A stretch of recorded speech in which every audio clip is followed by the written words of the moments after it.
Армысыздар қымбатты радио тыңдарман қауым. Сіздермен бірге Тарланбоз музыкалық танымдық бағдарламасы және оның жүргізушісі Бағлан Жолдасқызы. Бүгінгі біздің хабарымыз жеңістің 60 жылдығына арналады. Дәлірек айтсақ, біздің бағдарламамыз музыкалық болғандықтан, әңгімеміз әлбетте соғыс жылдарындағы әндер және сол кездегі өнер адамдары жайлы болмақ. Қазақтың кәсіби музыкасы әсіресе 20 ғасырдың 30 жылдарында қатты дамыды. Дәл сол кезде қазақ халқы көптеген талантты музыканттармен, кәсіпқой композиторлармен танысты. Кейінірек олардың барлығы да арнаулы музыкалық білім алып, қазақтың кәсіби музыка мәдениетінің көрнекті өкілдері болды. Олардың ішінен Кеңестер одағының халық әртісі Мұқан Төлебаевты, Қазақстанның халық әртісі Құддыс Қожамияровты, Бақытжан Байқадамовты, Сыдық Мұхамеджановтарды атап өтсе болады. Бірақ сол кездегі өнерпаз жастардың біразы өмірден ерте кетті. Оған себеп болған әрине сұранбай келген сұрапыл соғыс. Елін қорғауға жанын қиған жас өнерпаздардың ішінде кеңес дәуіріндегі алғашқы қазақ әндерінің бірі Жолдастар әнінің авторы композитор Рамазан Елебаев, көпке белгілі Сәлем әнінің авторы Мәлік Жаппасбаев, сол кездегі Чайковский атындағы Москва консерваториясының студенті болған композитор Әли Базанов және домбырашы композитор Ысмағұл Көшекбаевтар бар еді. Соғысқа дейінгі уақытта өзін композитор ретінде халыққа мойындатқан композитор Рамазан Елебаевтың ең белгілі шығармасы осы кезеңде туды. Ол жан досы, атыстардың бірінде ерлікпен қаза тапқан Төлеген Тоқтаровқа арналған Ғабиден Мұстафиннің сөзіне жазылған Жас қазақ деген ән еді. Бұл әнді алғашқы орындаған әнші Жүсіпбек Елебеков болатын. Жеңістің 60 жылдық мерекесінің қарсаңында Жас қазақ жаңа орындаушысынан өз жалғасын тапты. Бұл әнді қазір насихаттап жүрген жас әнші Мархабат Мықтыбеков.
la la la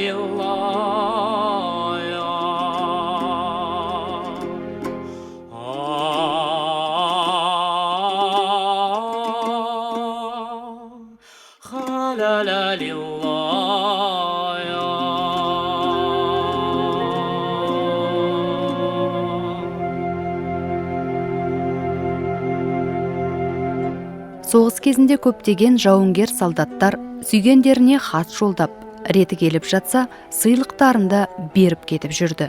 Ол сыйлық сол замандағы композиторлардың бірі Мұқан Төлебаевтың көңілін бей-жай қалдырған жоқ. Соғыс жылдарындағы ғашықтықтың символы болған өмірге тағы бір ән келді. Ол әннің алғашқы орындаушыларының бірі жауынгер әнші Бекен Жылыспаев еді. Ал ол ән Мұқан Төлебаевтың Кестелі орамал деген әні еді. Бұл әнде заманына лайықты орындаушысын тауып, қазіргі кезде Болат Бөкеновтың орындауында насихатталып жүр.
Соғыстан кейінгі жылдары қазақтың кәсіби музыкасын қалыптастырған, жау оғынан аман қалған Мұқан Төлебаев, Бақытжан Байқадамов, Қапан Мусин сияқты композиторлар болса, олардың жолын жалғастырып, кеңес дәуіріндегі музыка мәдениетін жолға салған жаңа буын композиторлардың да еңбегі зор еді.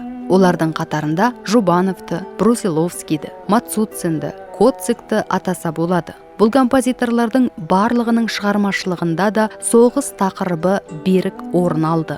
Сол жылдары әсіресе кең тараған әндердің бірі болған Мұқан Төлебаевтың «Тос мені, тос» деген әні болатын. Әннің алғашқы орындаушыларының қатарында жауынгер ұстаз әнші Бекен Жылыспаев та бар. Бұл әннің де ғұмырын ұзартып, мереке қарсаңында сахнаға алып шыққан жас әнші Бауыржан Исаев еді. Тос мені, тос қалқатайым, көп кешікпей мен барам. Келеді деп күткен сайын, асқынбасын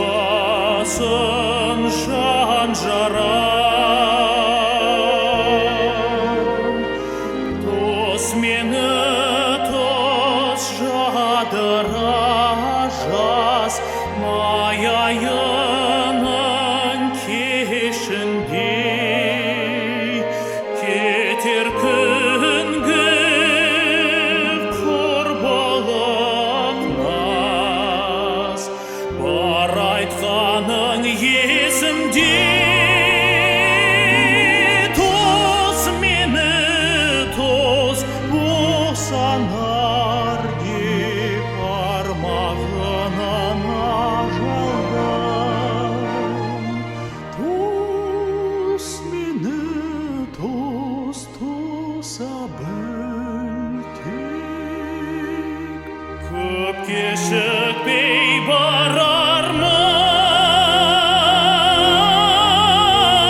сол заманда өмір сүрген кез келген өнер адамын соғыстың кесірі айналып өтпеген. Соғыс жыр алыбы Жамбылдың баласы Алғадайды алып кетсе, күйші Дина шешеміздің баласы Жұрымбайдың өмірін қиған.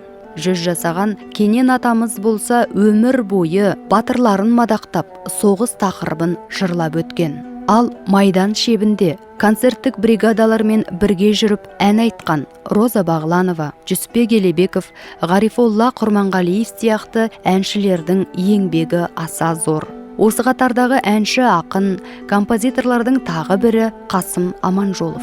Соғысты көзімен көріп, жанымен сезінген Қайсекең ұрпаққа өнеге ретінде бір ән шығарып кеткен. Ол сол кездегі ғашықтардың ұраны болған Дәриға сол қыз деген ән. Бұл әнді қазіргі әншілер де репертуарларына қосып, ғұмырын ұзартуда. Қазір осы әнді Рамазан Стамғазиевтің орындауында тыңдайық. Түсімдемедей көрбем ғой бір армандай қызды, бір нәзік сәулем күлімдеп еді, сорапыл соғыс соқты да бұздау. Сапырды дауыл, тебіренді теңіз, тулады толқын, шайқалды шыңғыс. Қып-қызыл өрттің ішілдап жүрміз, қайт екен қайдам, Дәриғай сол қыз.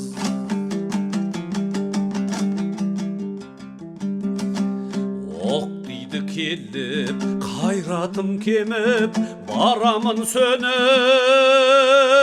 келмейді өлгім. Торғандай сол қыз, Қасым-ау келіп, талпына бердей қайран жас көңілім. Көрсетпей жүзін, естіртпей сөзін, қақарын төгіп тұр долы соғыс. Арманым бар ма көрсем бір өліп, қайт екен қайдау, Дәриғай сол қыз.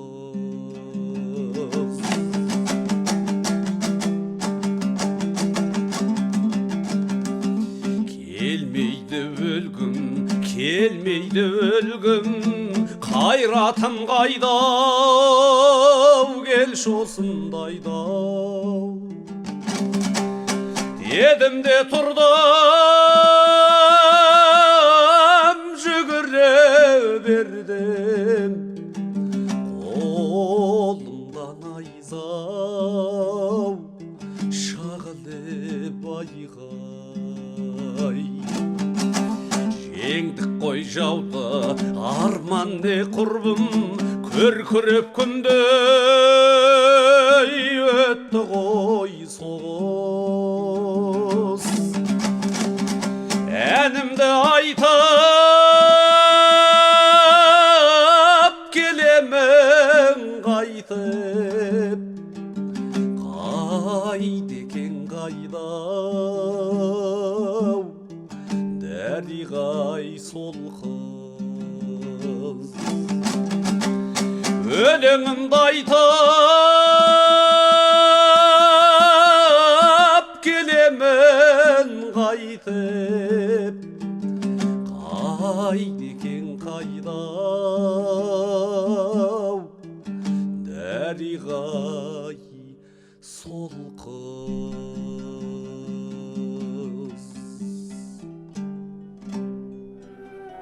қанды жылдар баласын соғысқа шығарып салған барлық аналардың жүрегіне таңба салды. Балаларының аман келуін тілеп күткен аналар талай ұйқысыз түн өткізіп самайына ақ түсірді. Ал іштен шыққан балапандарынан айырылып, кейінгі өмірлерін арманда өткізген аналар қаншама. Жаралы жүрек аналарға да арнап көптеген композиторлар ән жазды. Солардың бірі ақын Аманжол Шамкеновтың сөзіне жазылған Жақсыкелді Сейіловтің «Ана туралы баллада» деген әні. Жеңіс қарсаңында бұл әнді үлкен сахнаға алып шығып, әнге жаңа тыныс берген жас әнші Алтынай Жорабаева. Әлі есімде біледі жұрт, біледі, ел басына қатер төнген жыл еді. Қимастарын қан майданға ұзатып, қарсы айрылған аналардың жүрегі. Аналар осындайсың бәріңде, осындайсың жасыңдағы кәріңде. Сыйынатын болс өмірде құдірет, сыйынар ем ана деген тәңірге.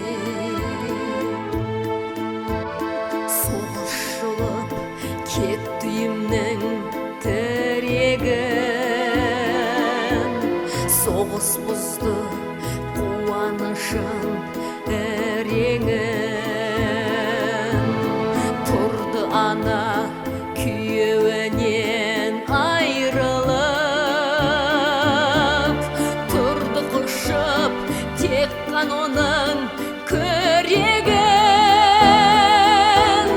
Аналар осындайсың бәріңде, осындайсың жасыңдағы кәріңде. Сыйынатын болс өмірде құдірет, сыйынар ем ана деген тәңірге.